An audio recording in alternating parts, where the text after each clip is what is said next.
In this podcast, we chat about Boro's defeat to Bristol City. We give our praise and place nominations. We look ahead to West Brom and Barnsley with Louis from the Baggies podcast and Boro's trip to Oakwell on Saturday with Joe from the Red All Over podcast.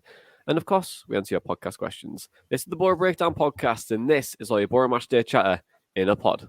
Wants support. Curtis Fleming is there on the edge of the area. Fleming for Craig Hignett. Hit it, Higgy. Higgy hits the treble!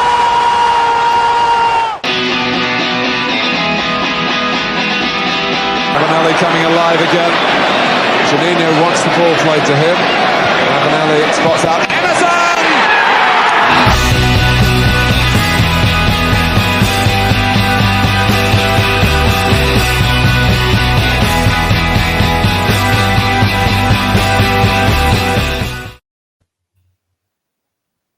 Hello and welcome to the Boro Breakdown podcast with Johnny, Dana and Tom. We are the Boro podcast that gives you all of your Boro Match Day chatter in a podcast. On Saturday, Chris Wilder tasted his third defeat as Middlesbrough boss with a 2-1 defeat against Nigel Pearson's Bristol City. Goals from Byman and Semenyo were enough to give the Robins all 3 points at Ashton Gate. Guys, 3 defeats in 16 for Chris Wilder now, but I want to know how you're feeling in 3 words. Dana, do you want to go first? I'll just say it as you were. Nothing's really changed for me because, we've obviously suffered a bit of a setback. Chris Wilder was talking about setbacks in the pre-match press conference, and it's going to happen, isn't it? We're going to get nullified, stifled. Our threat is going to be minimalised by clubs, and I think it was by Bristol City yesterday. Sometimes you just got to say it wasn't our day, and it wasn't our day yesterday. It wasn't our day, and as you were. So, Tom, how are you feeling in 3 words?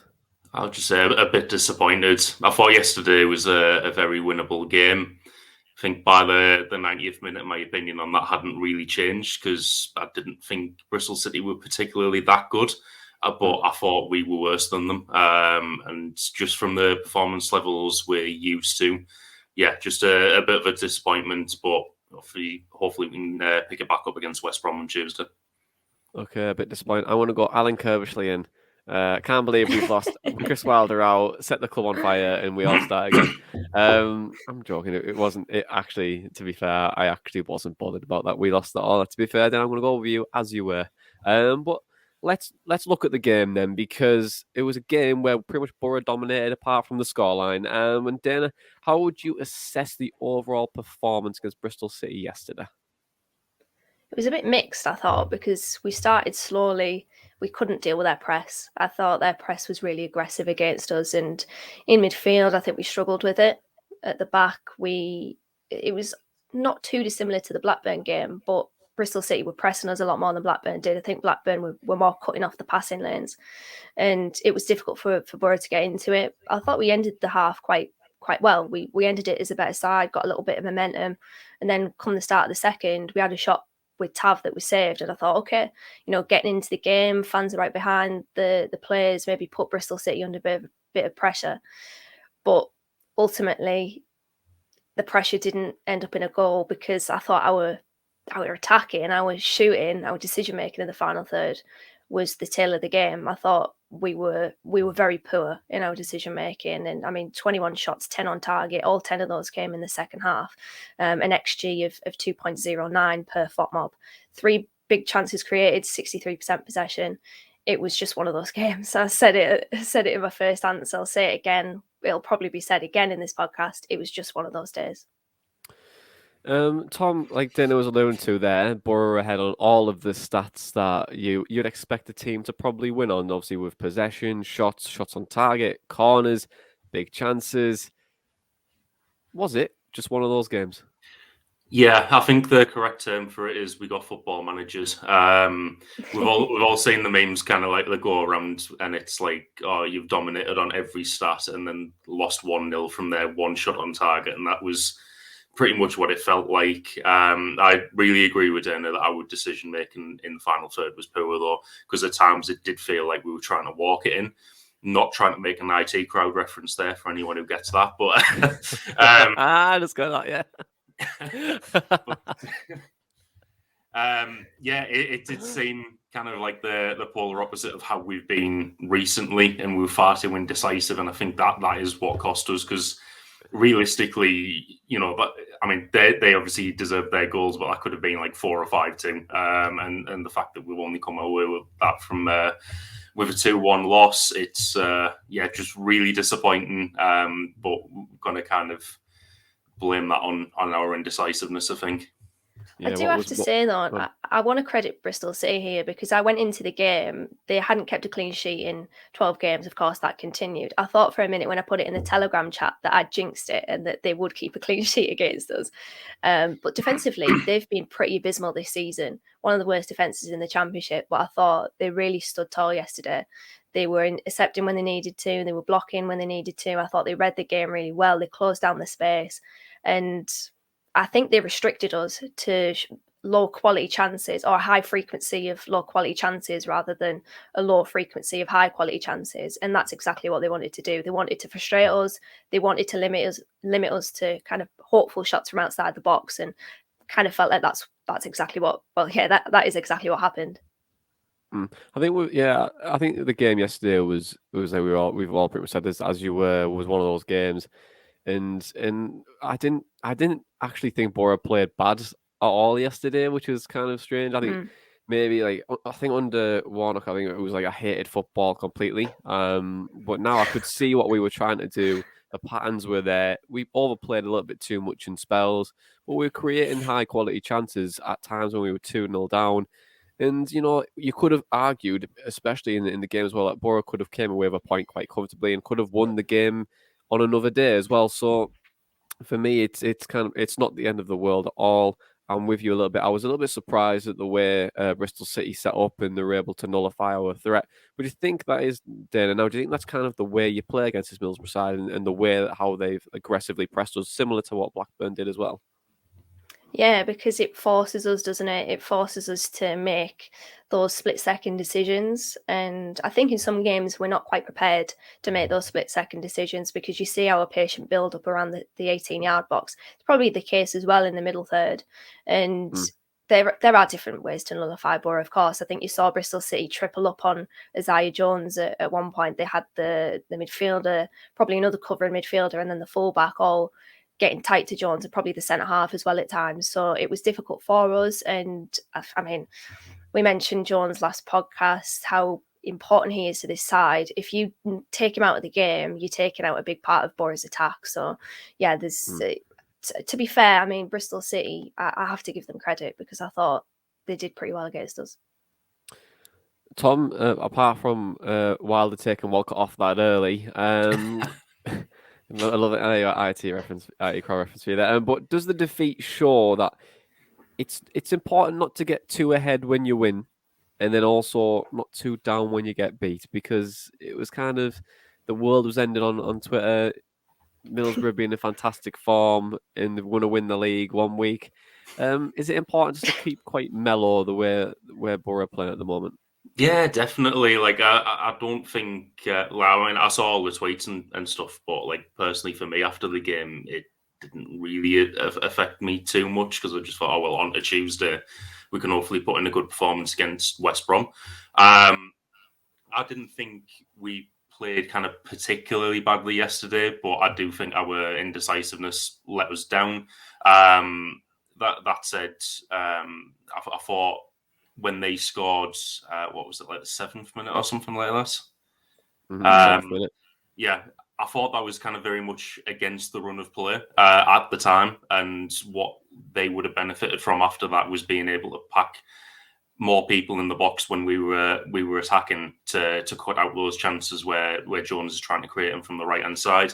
So it did very much kind of seem by the end of it like it was just one of those games where nothing really went in our favour.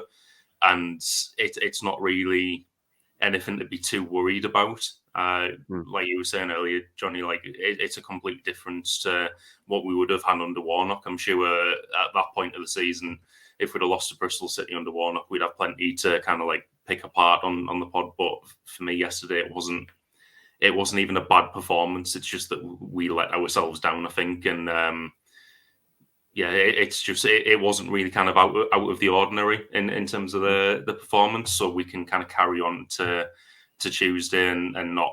And I think the only thing we have to put right is kind of the indecisiveness. It's the first time that we've conceded in the first quarter of a game this season. And there you go.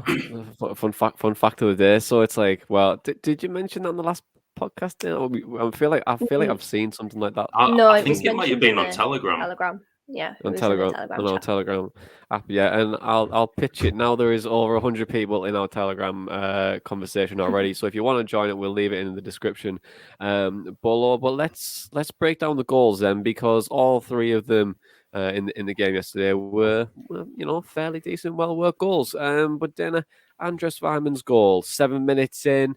How were Boro able to concede for the first time in 50 minutes? But how were they able to break us down as well?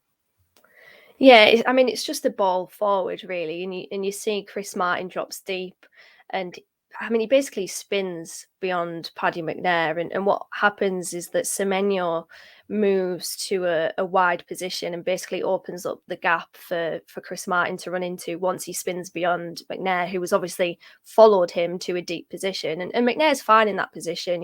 He's still with him, he's still tracking him, but then it gets to a position where Semenyo basically does to Boro what Boro have done to many other teams on that right-hand side. Good combination play. He plays a 1-2 with Sam Bell, the fullback. And, that's a decent defensive line. You've got Jones covering. I think that's Weiman that is in between Dijksteel and Jones at that point. But it's really simple. 1-2 out wide. What Jones has done to so many teams with Crooksy, and in the end, what really disappoints me is by the time that Semenyo gets to the byline, and he just, poor Tav, he's just left on the ground. But there's so much space for Weiman there. He pulls off Dijksteel. And to be fair, the defenders that we have are pretty tightly marking their respective men. But then there's so much of a space between Dijksteel and Weiman. He just basically peels off him and moves away from him into space, drops back, and then the cutback. It's a decent cutback. Obviously, spots the run that Weiman's made, and he lashes it into the back of the net. It's disappointing from Boro, firstly, to kind of be pulled apart defensively a little bit, and then to be beaten out wide with the 1-2. It's a bit poor. And then obviously when Weiman has that space in the box, you do have to question the defense there. Yeah, I think when you look back on the last visual you showed there, then it's interesting that obviously Dijksteel is looking at Weiman. It's just like that reaction time is just a split second off, and that's all you need in the Championship. Where if a striker does make that move and gets that half space, and a little bit of space in the box, you're in for a difficult afternoon. And I think that it's one of those games you can dissect all you want, and you can criticize Dijksteel for maybe letting his man peel off him there, but it's part of the game. It happens week in, week out, and I think it's difficult for Boro to improve on that. Really, obviously, there is, of course, you can say don't lose your man as frequently, but I think there's not much I think you can really do there. But on the second goal, Tom, Semenyo, we identified him last week on the podcast and on Twitter as the danger man for Bristol City. 6th goal in 12 games now for the Robins, and also it was a lovely bit of skill. But can we do a little bit better defensively? I think it's another case like the first goal of good movement coming from Semenyo, really. So the move starts off with Dijksteel making a tackle on Semenyo. I can't see who gets the final touch to the ball because of the atrocious camera angle at Ashton Gate. But it bounces clear, and Mcgregory tries to recover the ball. The only kind of is only a really, really small criticism is that he could have taken a step to the right and cut off a passing lane, but I can see why he wouldn't have done that if he's thinking he's going to get to the ball first. Ball gets kind of knocked forward by the Bristol City player. At this point, Semenyo gets up off the floor and runs in between McNair and Fry. McNair, I think, could have done better there by following him a little bit closer in field and getting goal side of him. Because what happens is he's moved into the space between McNair and Fry. McNair's kind of kept his position. Then the ball comes to Semenyo. It's a good bit of skill to get it under control and then hit that shot. I think Fry's unlucky because the ball goes through his legs. And I think Lumley's unlucky there as well because you would probably expect that to hit Fry. But it seemed a bit like that goal against conceded from Fulham first game of the season where it went through I can't remember whose legs it went through that one.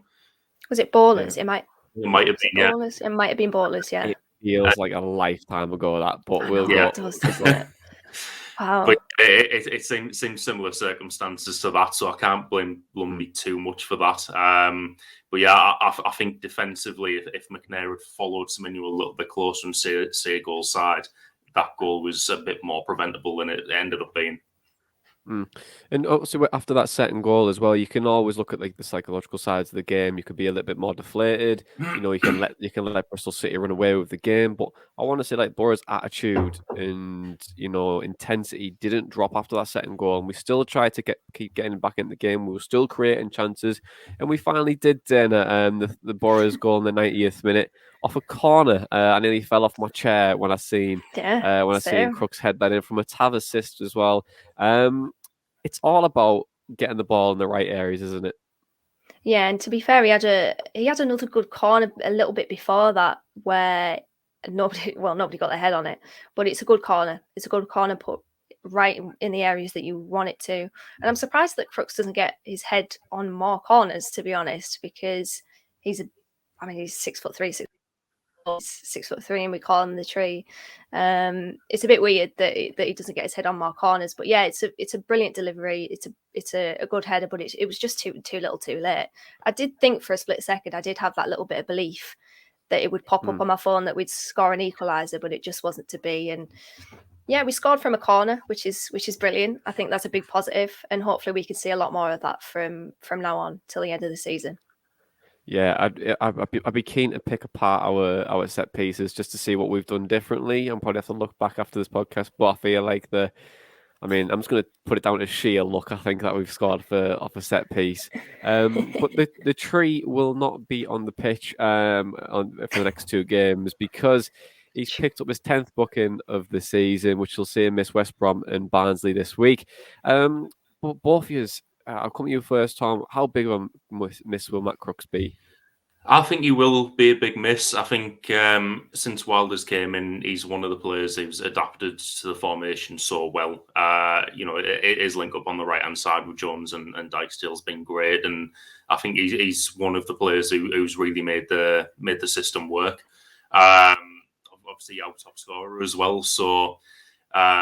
I think the next couple of games he will be a big miss, but it is also probably Riley Mcgree's chance to shine. So hopefully he does. I'll come on to Riley McGree in a second, but Dana, what's your thoughts on Matt Crooks not being able to play for the next couple of games? Yeah, it's a big miss, isn't it? Because given the fact that he is our top scorer and on course to being the next midfielder to score double figures since Grant Ledbetter in 2014-15, it's taken a big part of our goals out of the team and our goal threat out of the side. So obviously it's a big miss. Maybe a little bit clever though from Crooks, because we do have a big fixture list. I think we play on the 1st of March and the 5th of March and then the 8th of March, and then there's something crazy. I was looking at it the other day and it's just games after games after games, and I don't know what anyone else thinks, but this feels like the festive fixture list, because the festive fixture list felt a little bit unfulfilled. There wasn't enough midweek games for me before Christmas and the Boxing Day game. Now we have an absolute cluster of games, and it's just that little extra 2 games to recover and to have a rest and rotate, and then obviously see Riley McGree, as Tom said, step up, and hopefully he can step up really well. I've liked the look of McGree so far, so fingers crossed it isn't too much of a miss that Crooks is out of the side, but it does take out a big known goal threat of ours, which is unfortunate. Yeah, let's speak about Riley McGree then, because with Crooks being out now, Tom, and Carl asked us a question as well, saying what should be the plan now Crooks is out for 2 games. Does this give an opportunity for Riley McGree to come in and make an impact and maybe stake a claim on the side? Yeah, absolutely. Obviously, it depends how he does. He could come in and bang in 2 goals in the next 2 games and get a couple of assists, and no one would be even thinking about dropping him for Crooks. Crooks would have to regain his place in the side after that. But he's got more than likely 2 full games now to prove why he should be in the team. It's probably not the position we would have wanted him in. We would have wanted him on the left-hand side. if he does well, then he could absolutely stake his claim for that place. Now that we've seen more of him as well, then I didn't want to touch on him too much last week. So you only really got a couple of minutes. But Ryan McGregory, he came on at half time, showed a lot more yesterday from what we've actually brought in. But what were your thoughts on his performance yesterday? Because I thought he was really, really good. Yeah, he was really positive. He was the one positive from the game from an individual perspective, I think. That's not me saying that the whole team was garbage. I just don't think anybody particularly stood out. But Riley McGregory did show a lot of promise. And I do like the look of him. He's got something about him where he's comfortable in possession of the ball. He did a really good trick. Nice piece of skill against Derby. And I think that was within maybe 5 minutes of him coming on. So he's obviously a confident player. And somebody that I think can really offer us something on that left-hand side. Should he play there? I know that when he came on against Derby, it was Tav that was shifted out to the right, which actually I thought was pretty good because there was some decent link-up play, albeit not too much because there wasn't too much of an opportunity to see it. But there was some good link-up play between Dijksteel, Jones and Tav on that right-hand side. So it'd be interesting to see where he plays, whether he is going to be on that right or whether he'll be on the left and Tav will be shifted over to the right as we saw against Derby. I mean, we'll speak about Tav later, but we could see him as left wing-back. But I do like him, and I asked in the Telegram group chat yesterday what people think of him, and Daniel Johnson said he was fantastic yesterday. Jack Poole said that he seems the suitable replacement for Crooks in the next two, doesn't have me worrying that we'll be missing creativity. And Cian Tierney said, looked great so far, his weight of pass is unbelievable. So there's promise in Riley McGregory. I like that we've picked him up. He looks like, as I said, he's got something about him that he's confident, good in possession of the ball, good in tight spaces. And he has that little flicker of creativity as well. So I'm looking forward to seeing more of him in the next two games at least. Yeah, and with that, all I could think about when Crooks picked up that 10th yellow card of the season was Martin Pierro too, and just his time on Teesside so far. Because Tom, this was probably the opportunity that Martin Pierro was waiting for to try and get himself back into the side and playing a run of games as well. But just the injuries hit again. Obviously, it was an impact injury, of course, and you can't really help them. But did it just sum up his time so far on Teesside? Yeah, definitely. I think you look at kind of like towards the end of Warnock's tenure where he was just cementing himself in the team. He was doing well, and then he picks up a muscle injury, and that puts him out of contention. Then Wilder comes in, and he has to force his way back into the team. And I mean, the last couple of games where we had seen him, I thought he was doing well. Old Trafford, I thought he did okay when he came on. Probably a bit better than okay, actually. I thought he did do well. He didn't look as rusty as the kind of sub appearances he'd made before then. And then QPR, really unlucky to be picking up an impact injury like that puts him out of contention. And yeah, like you say, he probably was desperate for this opportunity. And as we've mentioned before, he was likely the competition for Crooks on that right hand side. So the fact that he's injured for it, and then McGree's going to get the chance on the side where he wasn't signed to be competition for, just really unlucky for Pierro, I think. Absolutely. But let's talk about the present place then. But just before we go into that, then I want to have a little mention for our charity this season. Of course, we are raising money for the Motor Neurone Disease Association this year, and I just wanted to give you a small ad. Just on why we're doing some work this year. MND stands for motor neurone disease, a condition which kills 6 people in the UK every day. Motor neurons are nerves in your brain and spinal cord that carry messages to your muscles, telling them what to do. The term motor neurone disease covers a group of similar conditions that attack these tiny nerve cells, leading to loss of movement, weakness, and muscle wasting. This means that actions like gripping, walking, speaking, swallowing, and even breathing can become increasingly difficult. MND is a life-shortening, progressive condition, and there is no cure. More than 50% of people will die within 2 years from their diagnosis. However, with specialist support and a strong care plan, symptoms can be managed to prolong independence. This can help achieve the best possible quality of life at each stage. The MND Association is devoted to care, research, and campaigning. We do all that we can to make sure that those living with MND in England, Wales, and Northern Ireland receive the best support, treatment, and end-of-life care. Yeah, so that's just to give you a bit of an understanding as to why we're trying to raise money this year, and we're very, very close to our target of £2,000. So if you can give what you can, our fundraiser will be in the links of this podcast and also on the YouTube video as well. But let's talk about the praise and place then this week, because although it was a defeat, there is people that we do want to praise, and that can be fans, that can be a player, that can be a manager, and hey, it could be a random dog walking on the pitch. We just don't even know. But let's give our praise and place mentions this week. Dana, who are you going to go for? Yeah, as I mentioned earlier, it was a bit of a difficult afternoon for Boro because I don't think anybody necessarily stood out either in praise or criticism. So obviously we've mentioned Riley Mcgregory there. He's probably the one positive, so I'll probably stick him in the praise and place. But also I want to praise the fans that went there because, I mean, I've never been to Bristol, but I can imagine that's one hell of a journey.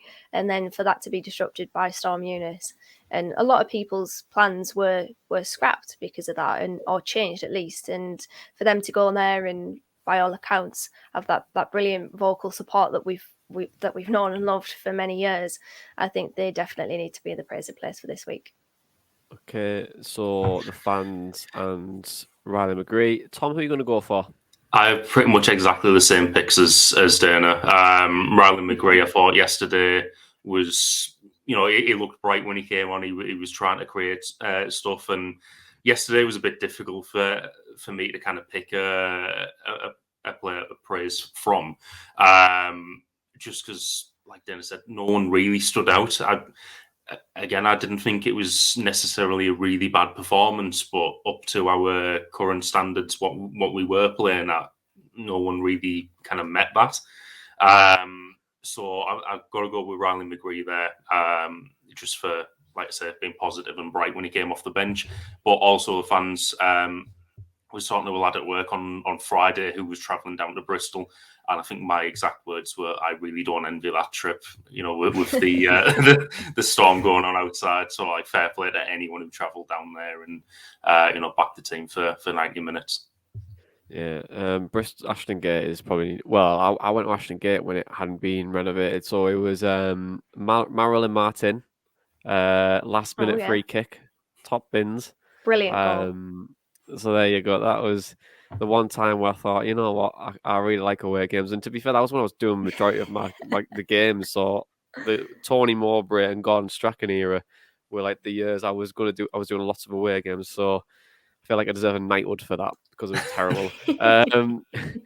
Well, I'm going to go with Tav for praise and place for one, getting the assist. Two, I thought he was bright in spells, and also I think he still shows that how important he is to this Boro side. And then also Riley Mcgregory too. I think he was excellent when he came on. Really showed some good passes, good intent in his play, very, very crisp. And I thought he's going to be when I see him, I thought he's going to be a really, really good addition for us, not just for now, but in the future as well. I think he's a really, really good talent. But let's move on to questions. Because for questions for the podcast, you can ask them on Twitter, on Facebook, on email, theborobreakdown@hotmail.com, or on Telegram while messaging our messaging app, where we have collared over 100 Boro fans to join and just chat about the Boro, and it's been absolutely popping every single day. It must be about 100 messages a day that go in easy. It's just always popping. So if you just want to join that is also going to be in our link as well, and also check our social media platform for the link to join too. But the first question is from Jake, and then I'm going to come to you first. He says, expect to see Tav on the left more regularly in future games. Do you expect to see him on the left? I don't think so. I mean, he came on yesterday and he offered a different attacking option for us. I think it gave us a little bit more balance between him being on the left and then Jones being on the right. But there was something quite unnerving about it defensively, and I don't know whether that was just tactical, whether Wilder told Tav to push up, but there was a lot of space in behind, and there was maybe about 2 attacks that Sam Bell had that I was thinking, okay, we could be caught out here, but thankfully we didn't. But to be fair, in terms of the attributes that Tav brings, he could definitely play left wing back, but I prefer him in the middle, which is weird because come the start of the season, or at the start of the season, I was thinking the other way around, that I prefer Tav out wide. So yeah, I would probably stick Tav in the middle, keep him there, Riley Mcgregory, or maybe put him on the right, Mcgregory on the left, and then Taylor left wing back. I mean, Taylor's not attacking, of course. Matt Bowler, as Chris Wilder said, is back on the grass. He should maybe be about three or 4 weeks away.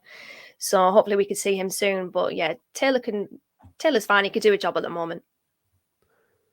Okay, the next question is from Peter, and Tom says, what did Bristol do so effectively to shut Jones down, and how might we counter this next time? So it's going to be a thing that Middlesbrough are going to have to come up with time and time again now if they're identifying Jones as the main threat. Yeah, definitely. It reminded me of that playoff season under Pierro, where everyone just identified Adama as our one and only threat, and then just shot 11 men marking him. So I think what happened in the Bristol game, obviously, it benefited them scoring so early, and then they were able to pack the box. So that low cross what Jones puts in, there was barely any room for anyone to get on the end of that. Combine that with people doubling and tripling up on him on the right hand side and just making it difficult for him to get that crossing anywhere. I think the cards really fell in their favour when you look at kind of how they got that early goal early on, and then we're able to do that to Jones as well. So obviously the one thing we've got to do is not concede so early, which as Stena said earlier, it was the first time we've conceded in the first 15 minutes this season. So it doesn't look like it's an ongoing problem. But we've got to kind of be wary of that and probably also develop a bit more of a threat on the left hand side as well.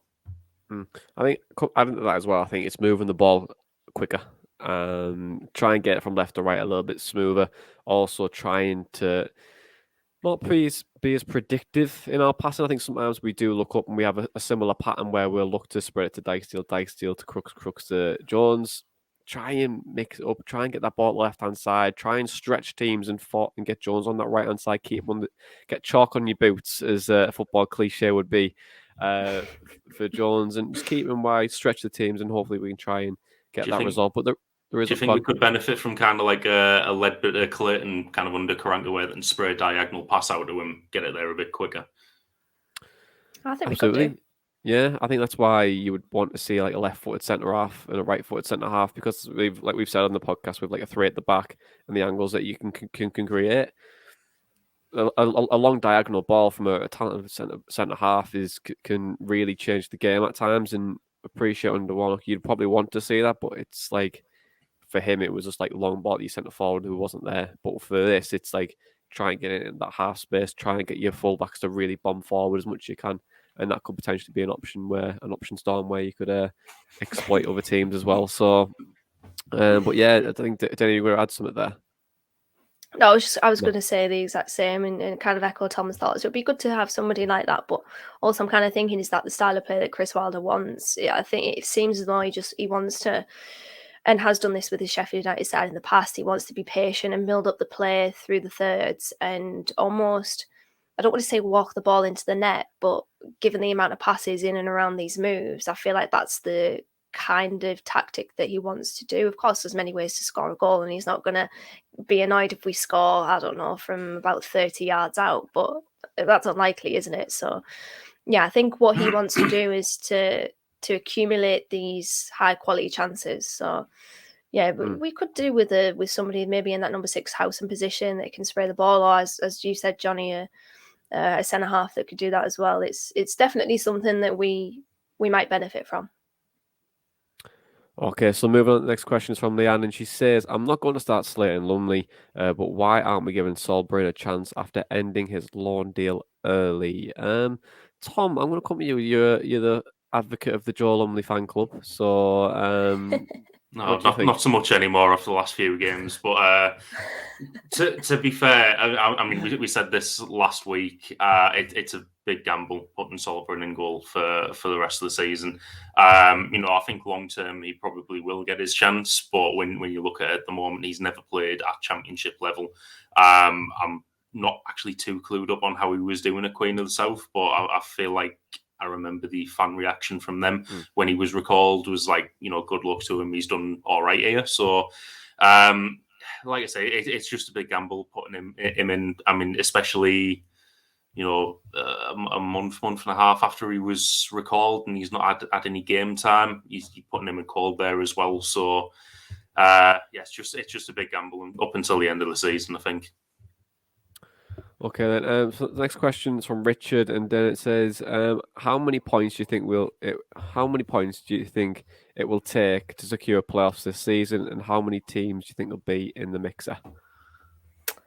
I think, I mean, I was looking at the history of who gets sixth in the division. Last season it was 77, before that 70, then 74, 75, 80 points got sixth place in 16-17 when Boro weren't in the division. I don't know what was going on there. Must have been a crazy playoff battle. I mean, I don't know, because I was too busy enjoying, or trying to anyway, the Premier League football. And then before that, when we went up automatically, it was 74. When we got into the playoffs, it was 78 to get sixth, then 72 before that. And we posted something earlier on in the week. It was basically a projection of the playoff picture. They've currently got, it's from 538 in their metrics. They've currently got QPR projected to finish sixth on 72. So I'm thinking it's probably between 72 and 74 this season. I know there's a lot of teams in the race. You could probably look down to maybe Coventry. Coventry are definitely not out of the race. I think they are on, I don't know what they're on. I'm going to have to look at the league table, but they're definitely in and amongst that chasing pack. So you've got Luton, you've got Forest, obviously, you've got Coventry. There's a few teams. Sheffield United currently in sixth as well. So there's a few teams that could definitely get in there. And to be honest, if I was to make a bold prediction from now until the end of the season, it's that Huddersfield will get promoted this season. Because watching them yesterday get on Saturday against Fulham, good defensively, they take their chances. And I mean, that run, I mentioned it last podcast, that run that they've been on since we beat them at their place, they're kind of one of those teams that I'm a bit confused why they're still there, but they're obviously there for a reason. And I wouldn't be surprised if they really take that momentum and go all the way.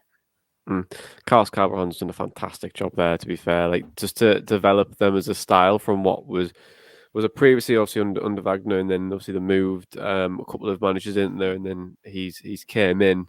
You can see his influences as a manager, but also the way they're playing, and they haven't really brought in players who you would expect them to really challenge in the Championship. So I would say it's good recruitment on their part, and then also good management too. But hey, you never know. Coventry on 40. Sorry, Coventry. I needed to find this. It logged me out of SofaScore, so I had to use another app. 47 points Coventry are on. So Forest, Coventry are on 47 points. Luton on 48. Boro on 49 in seventh. So yeah, it's going to be interesting, this battle for maybe fifth and sixth this season. It's going to be interesting. QPR are faltering as well, and they lost again. So yeah. Bring it on. It's best to have your bad form probably now than towards the end of the season. So, but next question, Tom, it's from Josh Vickers, and it's from Chris as well. So it's a two-parter. And he says, "What is our best strike force?" I have a feeling it's Watmore and Spurrar. And Chris says, "Who do you think should start up top on Tuesday?" I think statistically it is Watmore and Spurrar, isn't it? But I mean, they've had longer to play to get together to actually link up and get the goals. I mean, I think it's still. I mean, with Balogun and Connolly, it feels like they've been here longer than they have, but it's only really been like a month and a half. And Balogun's only really started coming into the fold in the last few games properly, and Connolly's only started looking like the player that we signed for the last couple of games. So that could change a lot up until the end of the season. I'd quite like to see as a strike force Spurrar and Balogun. I think that adds balance on both sides, and I think when they have played together, they've linked up fairly well. But that's not to say that Connolly and Watmore aren't also great options. And like I said, there's so long left in the season that any kind of combination of them could be the best at the moment. In the future, sorry, but I think at the moment statistically it is Watmore and Spurrar. So no complaints, as if they get the nod up front on Tuesday. Okay, then next question is from Michael. It's for both of you, but I'll come to you first. Then, and he says, if we were to go all the way this season, structurally, is the club prepared to make that next step and for us to be successful? Or is it more sustainable for our long-term future to have another season in the Championship, build the squad, and perhaps win the whole thing next season? Taking that group of players into the Premier League the season after. So, Dana, are we ready for the Premier League next season? Over this season or next season or whenever? Yeah, it's an interesting debate because I thought this back in the playoff season when we ultimately didn't go up, and I thought, oh, we're not ready anyway. But then you got to think the influx of cash, you are then ready because you've got to obviously spend that wisely, of course, but that could just completely change the side to be ready for the division and for the jump up to the Premier League. So whether we're ready or not, I think we've got a manager that has managed in the Premier League before and managed incredibly well in it. So I would say that we are or can be. But there was another part to Michael's question as well about is it an aim this season or is it going to happen that we're getting up? That we're going up. And there was a press conference that Wilder did maybe pre-Derby or pre-QPR where I took from it that, of course, our aim whilst we're in the conversation for the top six is to finish in the playoffs. But I feel like the target of promotion is more on the backs of the players next season or the season after, as opposed to this one. Of course, when you've got a manager like Chris Wilder, your mindset and your aspirations change because he's such a good manager. He's, as I've said, the best, or definitely one of the best in the division. But you've got to think he took over when we were 14th. And we're probably maybe 2 or 3 positions away from being a side that I think will get promoted. Left wing back, goalkeeper, and probably striker are those positions that I mentioned. So I believe we can, the aspiration whilst we're in the top 6 conversation. I mean, it's definitely not going to be, we'll settle for mid-table. Why would you when we're trying to get into the top 6 and we're in and around it? But I think that the target promotion is next season or the season after. Okay, Tom, what do you think? I think the structure is definitely there to make us prepared for next season. I think, like Dana said, there's an influx of cash which comes with getting promoted, and I think with what we've put in place this season, with Kieran Scott leading the way on as head of football, obviously looking for a head of recruitment as well, and then having Chris Wilder as manager, I don't think for a second that promotion would be unexpected. I don't think, if we were to get through the playoffs, I don't think Kieran Scott would be like, oh, well, I don't know what to do now because we weren't expecting this till next season. Like, he said in interviews about the free agent list being the best he's seen and stuff. I'm pretty sure we'll have a plan for going promote, a plan for getting promoted, and a plan for if we stay in the Championship. As much as I'm personally an impatient person and would love to see us win the playoffs this season, break the Wembley curse and stuff like that. I think if we were to go up next season, like you alluded to in the second part of the question, and we've built a squad which gets us there, and we don't really need to have to add too much to it in the Premier League. I think long term that might be a bit more beneficial. But I mean, in terms of the structure, I think we're ready either this season or next season. Yeah, I agree with both of your opinions there. I think with Boro, and I've wrote about this previously about like this new Middlesbrough and how we're going to be for the future. I think sustainability is at its core. Bringing in players, looking to sell them and value, try and build a team through with youth, and also try to build a sustainable structure. So if someone was to leave, we can fill that place relatively quite quickly, and it wouldn't make too much of a difference to us as a club. And if we were to go up this year, I think it's mainly probably due to probably a poor league rather than us being extraordinarily good. But I think next year, when you look at the teams that are coming down, you think we probably have a better chance next year than what we do this year. But it doesn't. It's an interesting one. I think we'd be ready to go in the Premier League next year. The influx of cash that you were mentioning there, Dan, I think that really helps. And also you're going to have your plans like you mentioned there, Tom. If we were to go up this year or next year, I feel like it would be perfectly fine. I think for any fan, you just want to have that goal of promotion eventually. But for Middlesbrough as a club and as a business, I think sustainability is at its core. I think that we should probably focus on that rather than just the promotion straight away. But let's look ahead to Tuesday then now, because Boro welcomes Steve Bruce's West Brom and Albion to the Riverside. The former Newcastle boss has yet to win as Baggies manager. But to find out a little bit more, we spoke to Louis from the Baggies podcast to find out about his tenure so far. Hello to all the listeners of the Boro Breakdown podcast. It's Louis Bent here from the Baggies podcast, which is a show talking about all things West Bromwich Albion. I'm here to give you a little bit of an opposition view ahead of Tuesday's clash between Boro and Albion at the Riverside. Of course, it's going to be a massive game for Albion, to be honest. I'm sure a lot of the Championship will be aware of the really poor run of form that we've been on. One win in only in 11 games, which is a ridiculous stat, to be honest, and not scoring a single goal in the last 5 either. But things have really not been great at the Albion for some time, really. Of course, we met back in November, which was a 1-1 draw at the Hawthorns, where where I think we were quite fortunate maybe to get away with a point there, and obviously under Valerian Ismail and of course Steve Bruce now.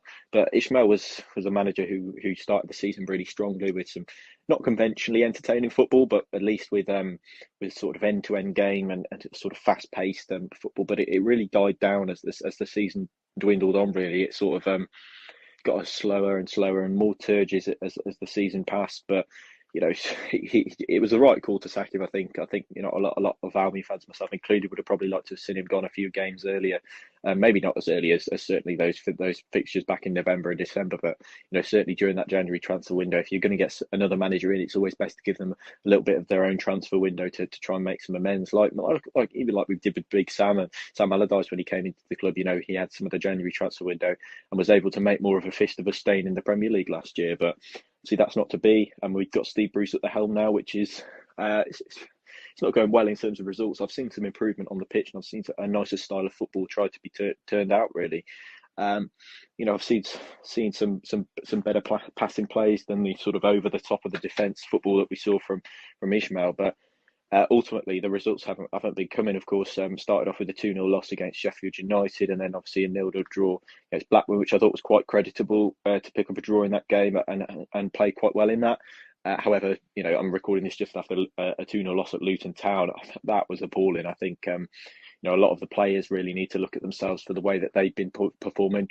We all saw the sort of rough man management skills of Valerian Ismail, but now we're starting to see the sort of softer hand of Bruce and man managing the players, and we thought that maybe get better performances out of them, but it's clearly not working. And at the end of the day, there's plenty of those players that can't really take a look at themselves and say that they've given 100% on the pitch out there at Kenilworth Road today. So yeah, ultimately it's been pretty poor. But in terms of changes that we could potentially ring in for the Boro game, I'd like to see a few more of the young lads being given a try.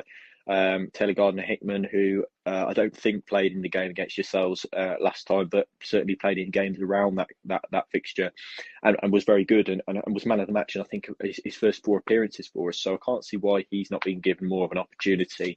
Love to see Dara O'Shea come back into the side. Of course, I actually think he's our best defender, but I'm convinced that I don't know why he's not been given the chance since coming back from injury. He obviously got 4 minutes against Sheffield United, but nothing more really to write home about with him in terms of appearances.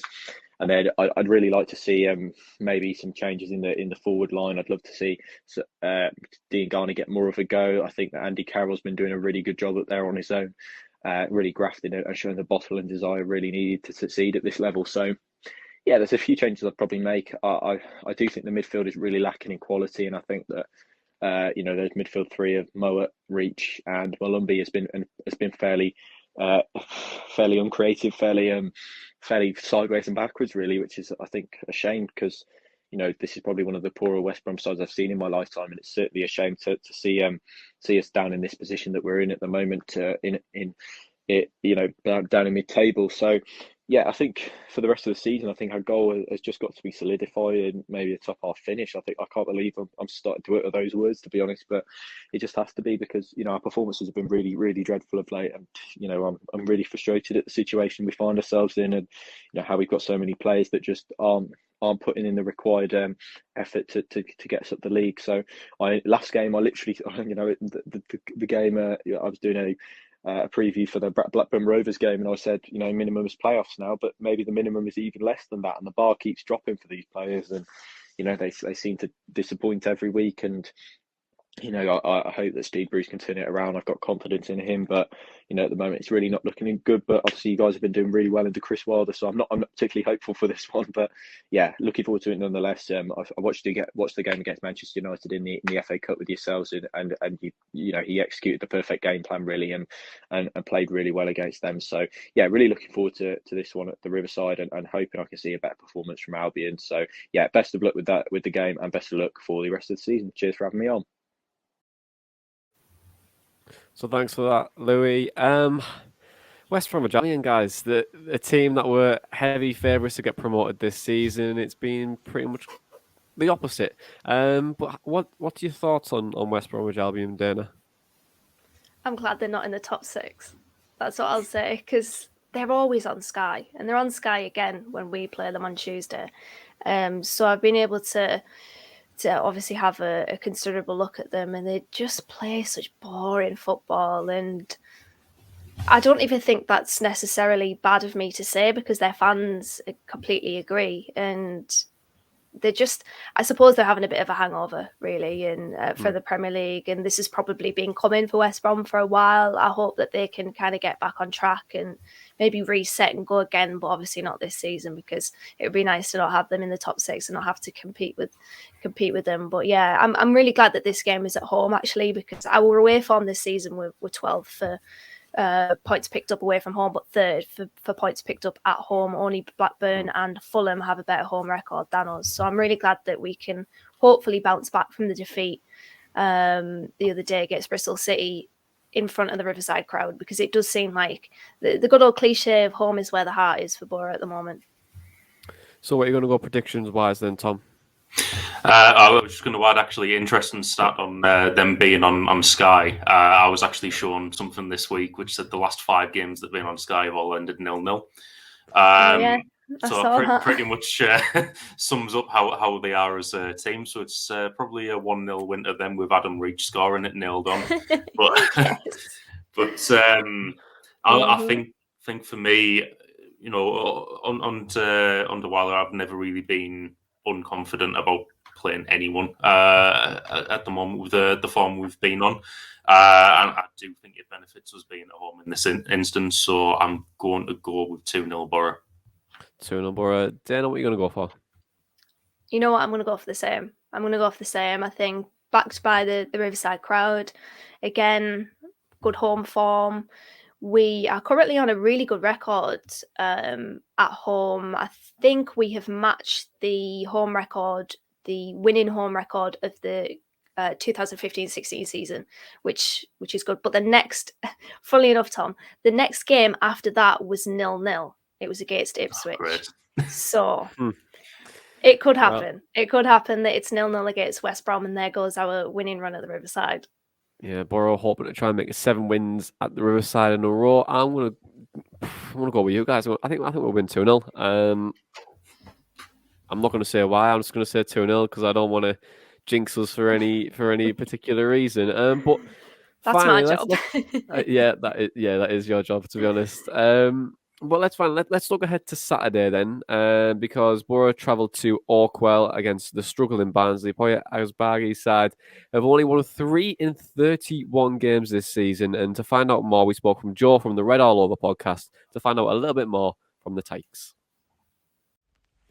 Hey, thanks to Dana and the guys at Boro Breakdown for inviting me on the show. My name's Joe Beardsall from Red All Over, the Barnsley Football YouTube channel. Season expectations / how it's going. It's going absolutely terribly. We're bottom of the league. We are absolutely crap, to be totally honest with you. I know it sounds pretty harsh, but it's true. Finished 5th last season, had an absolutely amazing season, a season Barnsley fans will never forget. And this season's going to be a season we'll never forget because of how bad we've been. We all expected we'd probably finish mid-table this season after last year. We were quite happy that we kept most of us as players. We lost as managers to West Brom and Alex Morris as captain to West Brom as well, and the CEO went to Nottingham Forest, Dane Murphy. But we felt that we kept quite a lot of the core of the squad, but we just recruited a terrible manager in Marcus Shop, and it's just gone downhill from there and continued to decline. No confidence in the team. New manager, got no championship experience because Barnsley seemed to be persistent with that and think that that's a good idea. So instead of getting someone with experience like your Neil Warnocks, and I know that you guys didn't particularly sort of love Neil towards the end, but we would have definitely taken him. It's just we got Pierro Asbaghi, who's won one game out of, I think it's 13, 14 now, and just had to continue the decline, basically. So, yeah, we are not very good. We beat QPR the other week, which was a glimmer of hope, but then we went and lost to Coventry and another lacklustre performance. So, not expecting much. In terms of our strongest players, the only one I can really give praise to is Carlton Morris up front. He's got a brilliant attitude. He works really hard. He's got a decent bit of quality, a really good finish on him when he gets the chance. And he's probably got a bad back at minute because he's carrying these lot. He's a really good player and definitely deserves to be playing at a better team than Barnsley at the minute. So he's the only one I'm giving praise to for his attitude and his work rate and his ability. The rest of them have not shown up this season and need a real firm kick up the backside, to be quite honest. In terms of, what our strengths are, well... Carlton Morris. No, we haven't got many strengths. I think Boro will probably walk over us. I know not particularly great result today, I think, at Bristol City as I'm recording this for you guys. But we're just not at the races. So I really don't expect anything other than a Boro win. Weaknesses, take your pick. I could be here all day. We lack urgency a lot of the time. We're supposed to be a pressing team. That's supposed to be our style. We don't press very often or very well, to be quite honest. I don't see a press. We are poor at the back. We've got players who are just not championship standard, and the ones that are championship standard are just not playing to the level they should be. Lots of individual errors in us. Just take your pick, really. You pick how you want to play against us and you'll probably win. So, yeah, it is a dire season for Barnsley. I, to be honest, just can't wait for it to be done. I'm 29 years old, and I know we've had worse seasons when we've been in administration in the past, and the older fans will tell you that, and lower leagues, but for me, it's the worst season I've ever seen as a Barnsley fan. So, fully expect Boro to beat us, sadly, but that's all I can say on it. Thanks for having us on. Nice of Joe to be so optimistic about Barnsley there.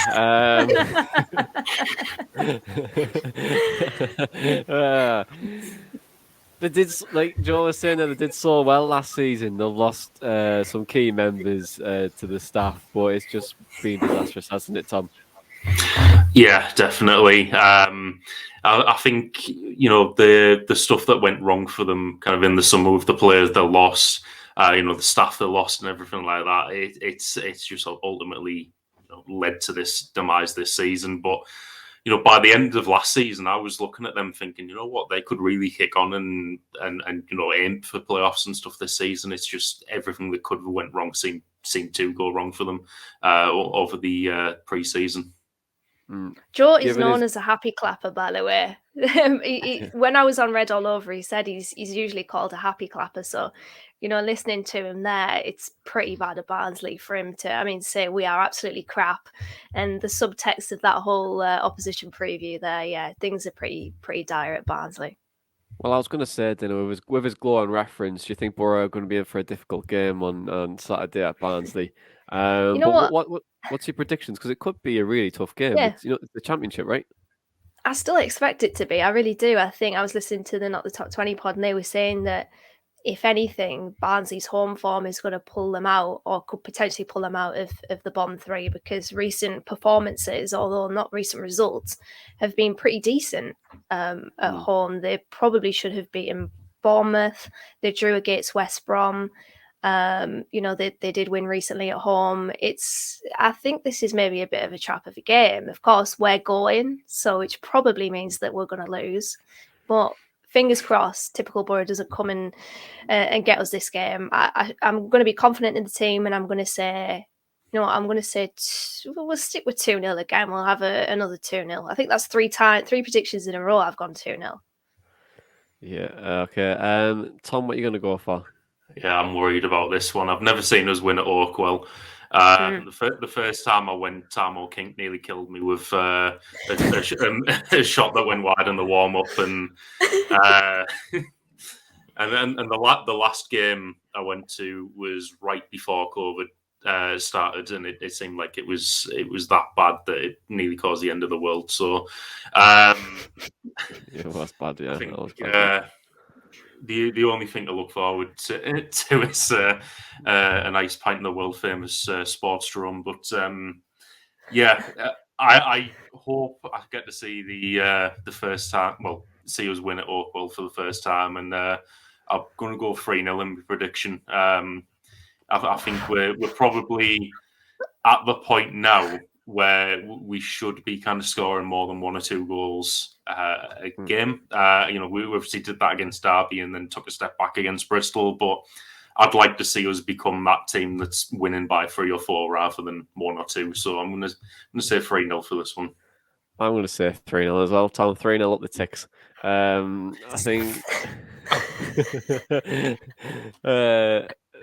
think. I genuinely think we'll win. I do think we'll win quite comfortably as well. But it's the championship, and it's like 3-0 defeat incoming, and that would be standard, typical Boro to do. But what he's looking forward to, we are going, of course. Blackburn was just less said the better. But what do you think? What are you looking forward to then, Dan? What are you looking forward to?